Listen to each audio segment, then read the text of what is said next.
Okay, WWE Extreme Rules 2016. Kind of during the kickoff show, we'll start things off here with something that happened. The Dudley Boyz came out and they were giving a promo of sorts.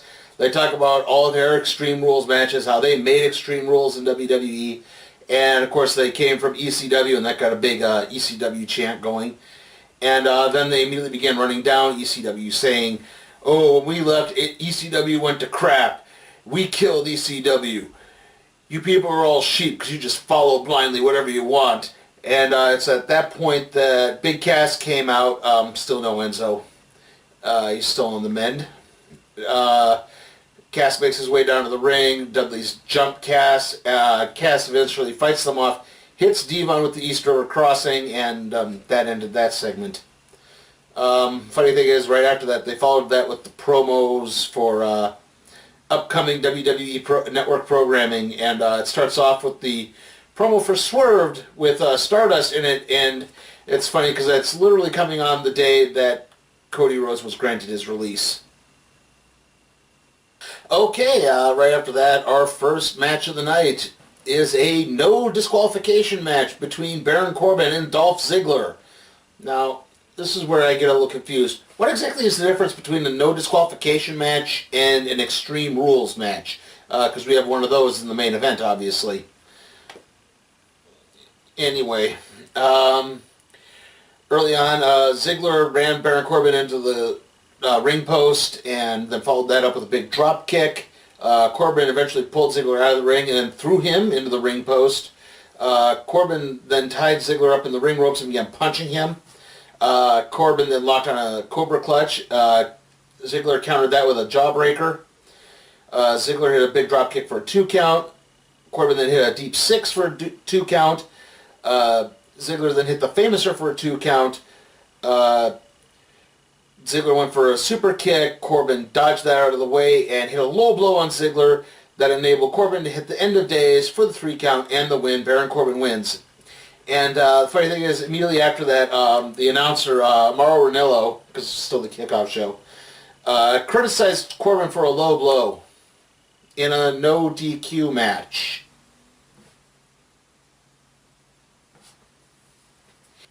Okay, on to our second match of the night.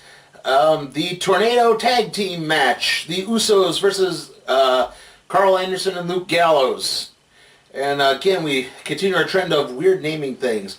If it's a tornado tag match, okay, the idea is all 4 men are in the ring at the same time and there's no tagging. So why is it called a tag match if there's no tagging? Shouldn't it be a tornado team match? Anyway, it starts off with the Usos jumping Anderson and Gallows on the entry ramp. Eventually, Jay gets into the ring and hits a big top rope plancha. Anderson and Gallows then hit the Buddha Doom off of the ring apron onto Jay. Jimmy then got back into the ring and hit a missile drop kick onto Gallows, which enabled Jay to get a schoolboy roll-up for a 2 count. Anderson hit a running knee onto Jay. Usos then hit a double super kick onto Gallows. Gallows threw Jay over the ring barricade and into the crowd. Gallows then grabbed the ring bell. Jimmy super kicked the bell back into Gallows. Jimmy then went for a top rope splash onto the... but Gallows rolled out of the way and pulled the ring bell in so that Jimmy landed on the ring bell. Anderson and Gallows then hit the Magic Killer for the 3 count and the win. No real surprise here. They're trying to build up Anderson and Gallows as the unstoppable team. Excuse me. Like I said, they're trying to build Anderson and Gallows up as the unstoppable team. So I pretty much had them. I think pretty much everyone had them winning this match. Okay, after that we have the United States Championship match. Callisto versus Rusev. And they showed the clip from earlier, Rusev locking in the Accolade from last week, where he nearly bent Callisto in half. Anyway, early on, Callisto basically was trying to use his quickness to dodge Rusev's attacks and his kicks. Callisto went for a springboard corkscrew crossbody, but basically Rusev just knocked him down. The funny thing, at this point, the crowd started chanting, "Let's go Lana." Okay. Rusev then locked on a bear hug, then kind of moved that into being a torture rack. Callisto kind of countered out of that and got something of a roll-up for a 2 count. Callisto then hit a springboard DDT. Callisto then hit a Hurricane Rana DDT for a 2 count. Callisto then hit a head scissors and threw Rusev into the ring steps on the outside. Let's see, Rusev... Callisto then tried to do a top rope maneuver. Rusev grabbed Callisto, flipped him, and instead of flipping him into the ring and onto that part, he flipped him onto the ring apron, right in that little corner where the LED light, yeah, not the actual ring apron part of it now, where, yeah, the LED portion, and Callisto hit that back first and was really selling a back injury there, really selling it. The ring doctors came down to check him out. Rusev basically shooed away the ring doctors, pulled Callisto back into the ring, locked on the Accolade. Callisto immediately tapped out, and your new United States Heavyweight Champion is Rusev, at least for this point, because the prevailing rumor now is that John Cena's going to come back at Raw now and win the U.S. Championship, possibly tonight, maybe not until Money in the Bank. I doubt it, but Rusev's going to be a transitional champion, and they're going to bring back the U.S. Open Challenge. Okay, our next match is for the WWE Tag Team Championships. New Day versus the Vaudevillians.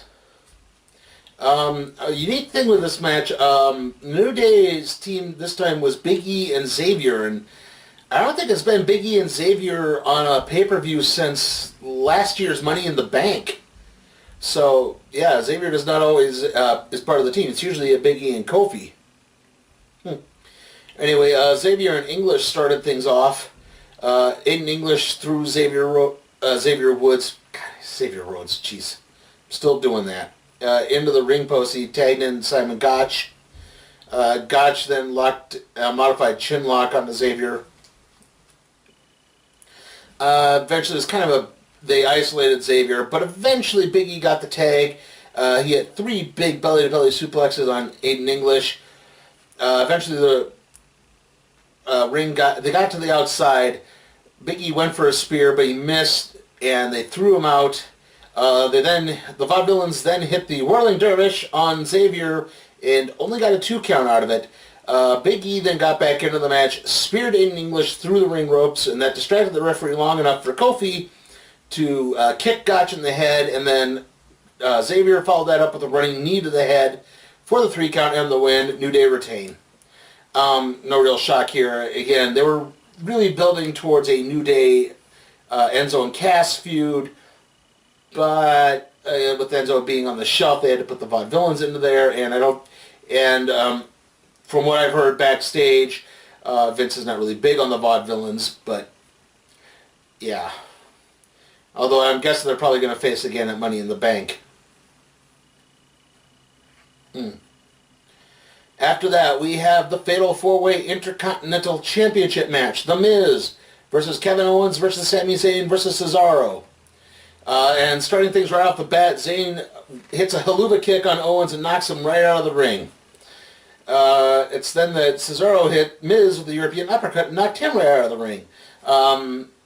Zayn and Cesaro fight for a while, but eventually Miz gets back into the ring and kicks both Zayn and Cesaro out of the ring, but then Zayn gets back into the ring, knocks Miz out of the ring, and then hits a big somersault plancha to the outside of the ring onto Miz and Cesaro. It's then that Owens re-entered the ring and knocked down all three. Tried to get a 2 count out of it, or try to get a 3 count out of it. This was a hard match to kind of keep track of everything and take notes at the same time, so it started to seems a little scattershot. Anyway, Cesaro powerbombed Miz and Zayn, who were superplexing Owens at the time. Cesaro hit a German suplex on Miz, who had a T-bone suplex on Zayn. Owens hit a cannonball on all 3 guys. Miz hit the skull-crushing finale on Cesaro for a 2 count. Cesaro puts the swing on Miz and then locks with the sharpshooter, but Maurice managed to grab hold of Miz's hands. Cesaro kind of realized what was happening and started pulling Miz away from the ring and pulled Maurice in, and that caused a big distraction, which enabled Zayn to come in and hit a Blue Thunder bomb on, boy, I can't remember if he hit it on Cesaro or Owens. He then hit a haluva kick on Cesaro for a 2 count. It's at this point that Owens pulled Zayn out of the ring. They started fighting again. And in the midst of all the commotion, Miz covered Cesaro for the 3. And Miz retains the Intercontinental Championship. Again, not real shock to that much either. I mean, I know they want to continue the Owens-Zayn feud, and maybe if they had a belt involved, that would add to it, but I don't think they really need to add to it right now. I mean, they're going to feud probably past SummerSlam now that I'm thinking about it. Like I said, it was a good match. It was hard for me to take notes, so I apologize for the, like I said, the scattershot nature of that match coverage. Okay, our next matchup is the Asylum match. Chris Jericho versus Dean Ambrose, in which there's essentially a cage, there's weapons at the top of the cage, and you can use the weapons to incapacitate your opponent so they either pin or submit. And there's a unique wrinkle that I'll get to in just a sec. Funny thing is, Jericho came out, he was not in his traditional wrestling trunks. He was actually in a pair of jeans. I mean, I don't think I've even seen him wear long tights since, probably since he came back in 2008, I want to say. I mean, that first match with Randy Orton, I think, was maybe the first one. At least that's the first one I remember. Funny thing is, like I said, right off the bat, Jericho started calling for the cage door to be open as he tried to escape. There's no escape the cage rule, which is odd because a lot of people point out this is probably the one time the escape the cage rule actually makes sense for this. For those of you who don't know the history of that, the escape the cage rule really only applied, for a long time to, way back to WWF. Sorry, there's a plane going over right now. Like I said, back to the days of the WWF. They were the only territory that had that escape the cage rule in a cage match. Every other territory, it was just a match in a cage. Again, and now in this match, the Asylum match, where again the idea of escaping an asylum would actually make sense and something that you would want to do, they don't have the escape the cage rule. This was a kind of hard match to keep track of too, not because it was necessarily action packed. I think there was way too much going on in this because they had a whole array of weapons around the roof of the cage. They had a mop and bucket, a straitjacket, a leather strap, nunchucks, a barbed wire baseball bat, and a potted plant. I'm trying to think if they had anything else. Oh, and a kendo stick. That's a lot to try to... they really tried their best to try to incorporate everything into the match. Ambrose would sort of play to it sometimes. You go, "Oh, what am I going to pick? What am I going to pick?" And I think that's the problem. They had so much to try to incorporate into the match that it lost a bit of direction, I guess, for lack of a better term. Anyway, eventually, the first weapon that was grabbed was the mop that Jericho grabbed. However, Ambrose managed to get a hold of it, and they fought at the top of the cage over the mop. And Ambrose took the end of the mop and poked Jericho in the ear and knocked him off of the cage. Eventually Jericho hit a second rope drop kick, and then he went and grabbed the barbed wire baseball bat, but Ambrose grabbed the nunchucks at the same time. Jericho tried to escape the cage again, but Ambrose stopped him. Jericho grabbed the kendo stick. Jericho then got hold of the nunchucks and began using them on Ambrose. Jericho then grabbed the leather strap and began beating Ambrose with it. Ambrose grabbed the fire extinguisher. Did I say there was a fire extinguisher? Oh, never mind. See, again, too many weapons. But Jericho grabbed the straitjacket. Jericho threw the jacket over Ambrose, which temporarily blinded him enough so Jericho could hit insecurity and got a 2 count out of it. Jericho then tried to slip the straitjacket onto Ambrose, but Ambrose fought out. Ambrose then climbed to the top of the cage and hit a bionic elbow onto Jericho. Let's see. Eventually Ambrose got up and he grabbed the bucket, and then he reached into the bucket and pulled out a sack of thumbtacks. They immediately tried to set up several spots onto the thumbtacks. Jericho eventually locked on the walls of Jericho, but Ambrose managed to grab hold of, I think it was the kendo stick, and managed to beat Jericho enough to get him to let go. Jericho had a code breaker for a 2 count. Ambrose then countered another attempt at a code breaker, and hit basically an Alabama Slammo onto the thumbtacks. Ambrose then hit the Dirty D's for the 3 count. And like I said earlier, there was just way too much going on in this match. They forgot to work in the potted plant. I mean, they were making this whole joke because of the build-up to this. Ambrose had his own interview segment called the Ambrose Asylum, and on the Ambrose Asylum, he had a plant named Mitch, and Jericho grabbed Mitch and smashed it over Ambrose's head. So they had, kind of a tribute to that. They had a potted plant at the top of the cage, and the announcers were joking, calling it Son of Mitch.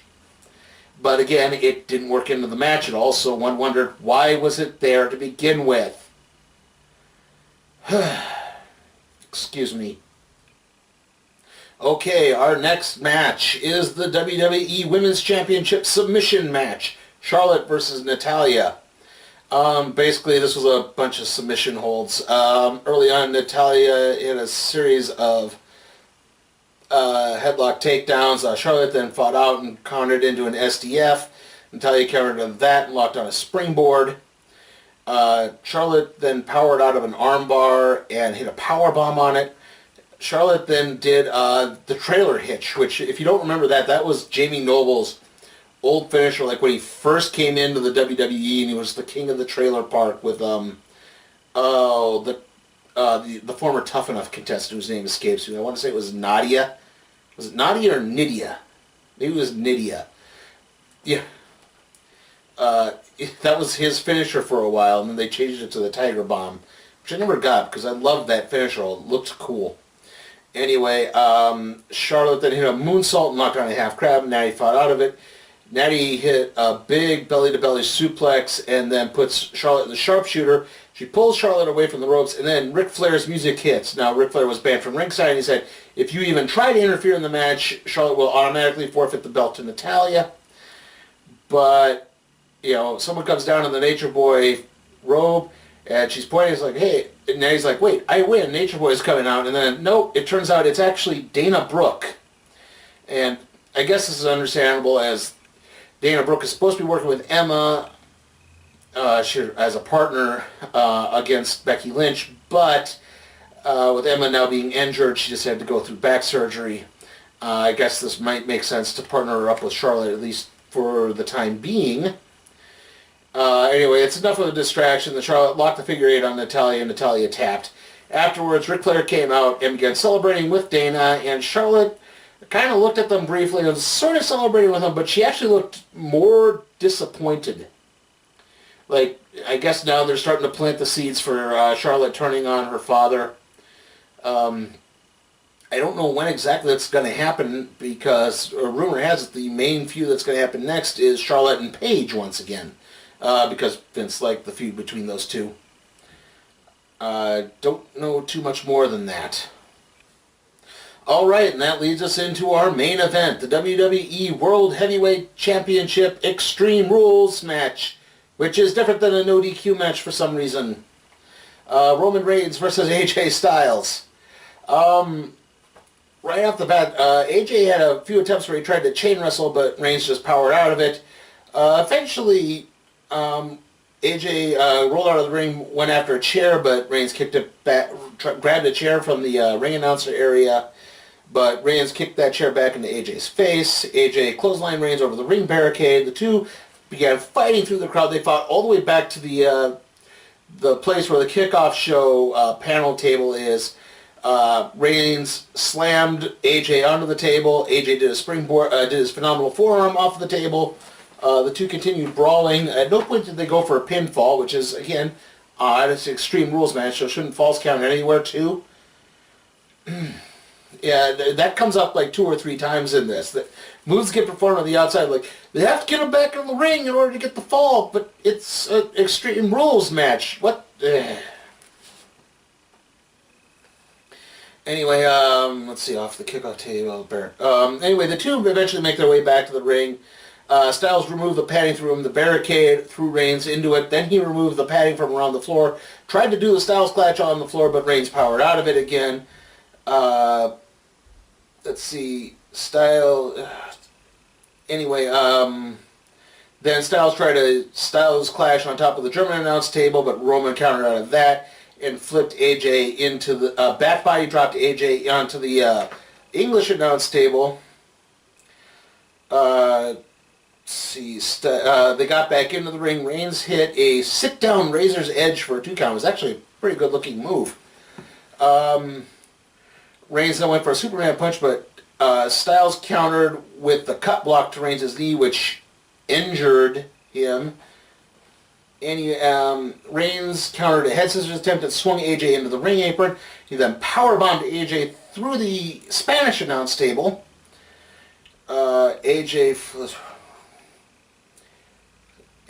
Reigns then went for a spear. AJ dodged that, and Reigns flew into the ring barricade again. Let's see, Reigns hit a Superman punch as Styles was on the ropes. He was going for the phenomenal forearm, the springboard, so he was right standing there. He didn't quite springboard off just yet. That was when Reigns hit the Superman punch. Reigns followed that up with a big spear. He went over the ring steps on the outside of the ring. It's at this point that Anderson and Gallows hit the ring and began attacking Reigns. They hit the Boot of Doom, throw AJ on top, only get a 2 count, and suddenly the Usos came in and attacked Styles. They hit the Uso splash on Styles, only get a 2 count out of that. AJ hit a Styles Clash, only got a 2 count out of that. AJ goes for a second Styles Clash. The Usos break that pin up. Eventually AJ just kind of snaps. He starts taking out all the Usos. He starts hitting Roman Reigns repeatedly with a chair. AJ then goes for the phenomenal forearm. As he leaps through the air, Reigns spears AJ, gets the 3 count and the victory. And as Reigns kind of takes it all in at the end, suddenly Seth Rollins comes out of the crowd and hits the pedigree on Roman Reigns. This was sort of spoiled for me a bit. I heard Seth Rollins was back. And then Rollins picks up the belt, kind of holds it over his head. Obviously, that's what they're going to build to now. I don't know if it's necessarily going to be SummerSlam or if it's going to be Money in the Bank again, or is AJ going into the Money in the Bank? Again, one of the rumors that I have for SummerSlam is it's going to be a X-Shield triple threat match for the title, so maybe they hold that off until that point. Didn't know exactly what to make of this. Again, it's hard to tell.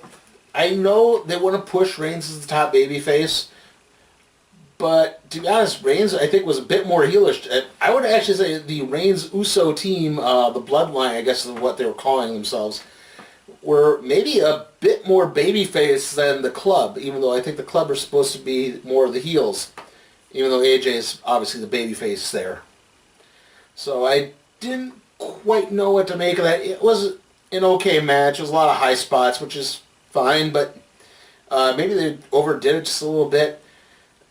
I would certainly say this was better than the Asylum match. I have no idea what the response has been to that, but in my personal opinion, that Asylum match was just way too long, way too drawn out, and pretty boring overall.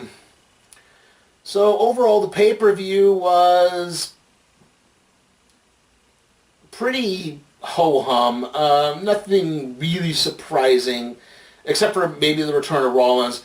Maybe they even could have. I'm surprised they didn't throw in the return of Cena. That maybe would have popped it up a bit. Maybe not. I guess overall, I'd have to give this pay-per-view a C. Like I said, it wasn't bad, but I can't go around saying it was great by any stretch of the imagination. Let's see. Next video is going to be... probably be the Ninja Turtles Out of the Shadows review. They did have a special for that because Sheamus is playing Rocksteady there, so they had a little featurette about that. They aired some footage. I was admittedly in the bathroom, so I only heard it. Anyway, the next review will probably be that. In case you're wondering, no, I haven't seen Preacher yet.